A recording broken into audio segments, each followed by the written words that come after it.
अस्सलामुअलैकुम। कैसे हैं आप लोग? उम्मीद है सब खैरियत से होंगे, सब ठीक ठाक होंगे। अच्छा जी, हमारी प्यारी सी खूबसूरत सी स्मार्ट सी साइको आंटी, नफ्सियाती मरीज़ आंटी। देखिए, ये कोई रोग नहीं है, ये कोई बीमारी नहीं है। ऐसे लोगों का हमें ख्याल रखना चाहिए, उनसे हमें प्यार से बात करनी चाहिए। तो इसी वजह से मैं उन्हें स्वीट सी आंटी कह रही हूँ। और अब अगर बुढ़ापे में वो अपना दिमागी तवाज़ुन थोड़ा सा खो बैठी हैं, तो इसमें अब हम उन्हें तन्हा तो नहीं छोड़ सकते। उस आंटी ने फिर मेरे ख़िलाफ़ वीडियो बनाई और मेरा नाम लिया। तो मैं अब उनके ख़िलाफ़ वीडियोस नहीं बनाऊंगी, मैं नहीं बनाऊंगी उनके ख़िलाफ़ वीडियोस। मेरा उनसे क्या मुकाबला। व्यूवर्स देखें ना, उम्र का भी तो तकाजा है ना। अब आप लोग खुद सोचें कि वो बेचारी इस उम्र में साइको कैसे ना बनती कि जब वो अहमद अंकल से शादी करना चाह रही थी और अहमद अंकल ने उन पे तवज्जो नहीं दी और किसी और से दूसरी शादी कर ली। वो इश्क करती थी अहमद अंकल से। इश्क भी बड़ा छोटा सा लफ्ज़ है, दीवानगी उनकी बातों से तो ऐसे ही लगता है ना, दीवानी थी वो अहमद अंकल की। और फिर अहमद अंकल ने जब उनको मुंह नहीं लगाया, वो फिर दीवानी मेरी आंटी जो है वो पागल तो उन्होंने होना ही था। आंटी जी ने पागल तो फिर होना ही था। मेरी उस आंटी के लिए आप लोगों ने आज की रात खुसूसी तौर पे दुआएं करनी है। देखिए ना कितनी दीवानी है मेरी आंटी। मेरी आंटी की आप दीवानगी चेक करें कि वो अभी तक मान ही नहीं रही हैं कि अहमद अंकल ने शादी कर ली। अहमद अंकल ने कसमें खा ली, राबिया आंटी ने कसम खा ली है, उन्होंने मस्जिद में भी खड़े होकर कसम खा लिया, लेकिन आंटी है कि मानने को तैयार ही नहीं है। कोई जाहिल से जाहिल इंसान भी, जाहिल से जाहिल तरीन इंसान भी होगा ना, वो बच्चों पे बात नहीं करता। और फिर बच्चे हों अगर अपने महबूब के हाय, फिर सीने में आग तो लगती है ना गाइजो, व्यूवर्स, फिर सीने में आग तो लगती है ना। फिर उस आंटी की आग कौन बुझाएगा? उस आंटी को कौन सुकून देगा? फिर साइको आंटी अपने पागलपन में मुझे धमकियां लगा रही हैं गाइस मुझे धमकियां लगा रही हैं कि वो मेरा पता नहीं क्या क्या डेटा निकलवा लेंगी, मेरा क्या। ओए आंटी, ओए चल निकल यहाँ से, दफ़ा हो, बकवास बंद कर। मैं तुम्हें खुद अपना एड्रेस सेंड करती हूँ, तुम इंस्टा पे मुझसे रब्ता करो, मैं खुद अपना एड्रेस तुम्हें सेंड करती हूँ। तुमने क्या कर लेना है मेरा? तुम्हें पता भी है कि मैं कौन हूँ। आज से तकरीबन 1-1.5 साल पहले मैंने एक वीडियो अपलोड की थी जिसमें मैं खानबेला में थी, शॉपिंग कर रही थी, और मैंने उस वीडियो में राबिया आंटी और अहमद अंकल का नाम भी लिया था कि वो इस इलाके से हैं और मेरा भी गांव उसके आसपास ही है, लेकिन मैंने अपने इलाके का नाम नहीं बताया था। आंटी, अगर आपके अंदर इतना ही दम है ना तो मेरे इलाके का नाम पता करवा के आप बता दें। मैं डर जाऊँगी, मैं आपके कदमों में आके बैठ जाऊँगी, आप मेरे इलाके का नाम पता करवा दें। और अगर आपसे नहीं होता है ना, फिर मैं आपको खुद अपने वहाँ के भी घर का एड्रेस आपको दूंगी, आप चली जाना, पूरी फ़ौज लेके चली जाना। व्यूअर्स, जो जैसा होता है ना उसे हर कोई वैसा ही नज़र आता है। इसे अहमद अंकल के पता नहीं, अल्लाह माफ़ करे, मैं तो इस तरह की बातें करते हुए मेरी तो ज़ुबान साथ नहीं देती, लेकिन इसको जवाब देने के लिए ऐसे अल्फाज इस्तेमाल करने पड़ेंगे। इसे हर किसी के बच्चे नाजायज़ नज़र आते हैं, उनके बच्चे नाजायज़ हैं, उसके बच्चे नाजायज़ हैं, उसके बच्चे।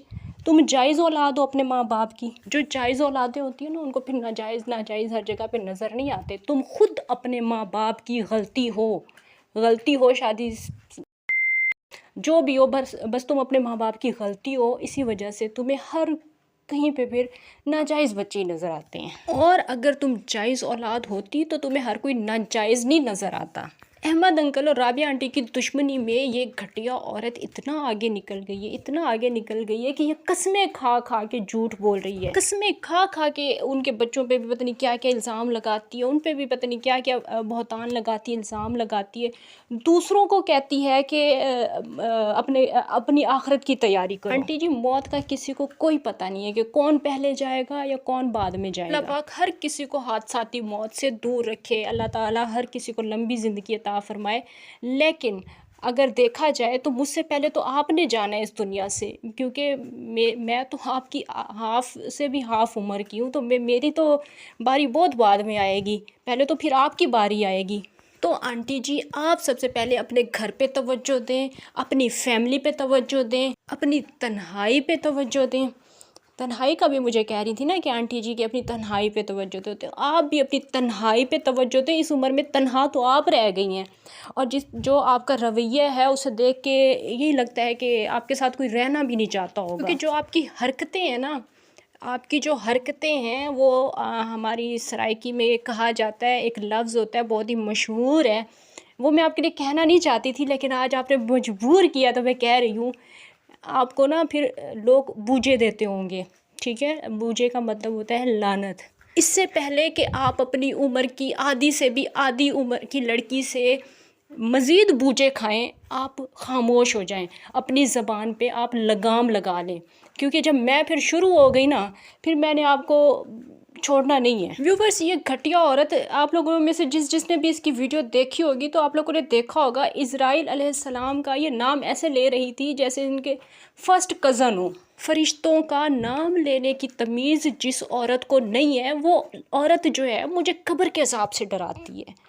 लानत नहीं, सॉरी, बूझा नहीं पड़ता तुम्हारे मुंह पे, कोई फेरने वाला नहीं है तुम्हारे मुंह पे। मुझे ये बुढ़ी घोड़ी कहती है कि तुम्हारी कफन में जो है ना जेब नहीं होगी, कोई पॉकेट नहीं होगी, तो आपने पॉकेट पहले से लगवा के रखी हुई है। बेगैरत औरत खाम खा में शुरू हो गई है व्यूवर्स, खाम खा में, एवं खाम खा में शुरू हो गई है। ना जान ना पहचान, तो अलमारी नहीं होगी कब्र में, तो जेब नहीं।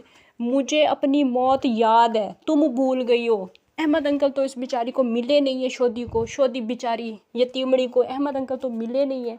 अब फिर शायद मेरे शौहर पे फिर इसकी नज़र पड़ गई है। लेकिन आंटी जी, आप में और मुझ में बहुत फ़र्क है, ठीक है ना। आप अपना शौहर जो है ना बराए फ़रोख्त लेके घूम रही होती है, फ़लानी ये भी मेरा हस्बैंड ले ले, वो भी ले ले। मैं ऐसी नहीं हूँ। मेरे शौहर की तरफ कोई देखेगा मैं आंखें भी निकाल दूँगी, इसलिए मेरे शौहर की तरफ देखने की आप गलती नहीं करना।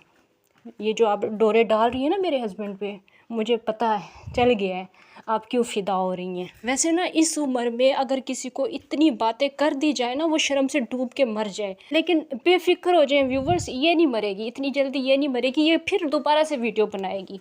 और अब इसे पता होना चाहिए कि मैं इसको इसी की ज़बान में जवाब दूँगी, क्योंकि मैं किसी का उधार नहीं रखती। दूसरों को नाजायज़ औलाद कहने वाली खुद भी किसी की नाजायज़ औलाद है व्यूवर्स। इसी वजह से इस उम्र में बेचारी को, जिस उम्र में बंदा रिटायर हो जाता है, उस उम्र में ये बेचारी अपने लिए नौजवान लड़के ढूंढती फिर रही है। ये किसी की नाजायज़ औलाद है, इसी वजह से ये बेसहारा है।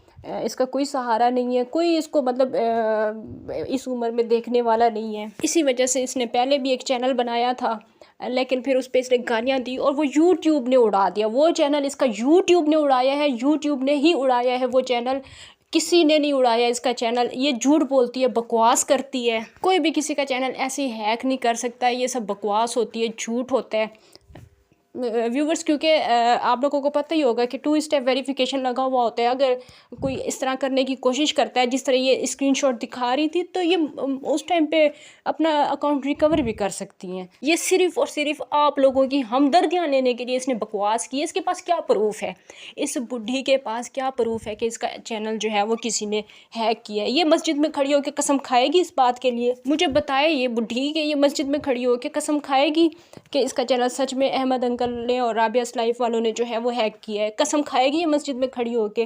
भी ये कहती है कि निकाहनामा दिखाओ, तो जायदाद राबिया के नाम कितनी हुई है तो वो दिखाओ। वो क्यों दिखाएं? तुम हो कौन? तुम अहमद अंकल के निकाह में हो कि वो तुम्हें जायदाद के पेपर्स दिखाएं, या वो तुम्हें निकाहनामा अपना वो जो उन्होंने दूसरी शादी की है वो निकाहनामा तुम्हें दिखाएं? तुम हो कौन? क्यों दिखाएं वो तुम्हें? तुम्हारा काम है तुम रिएक्शन वीडियोस बनाओ, तुम्हारा यही काम है ना रिएक्शन वीडियोस बनाना। हमारा भी यही काम है कि हम रिएक्शन वीडियोस बनाएं।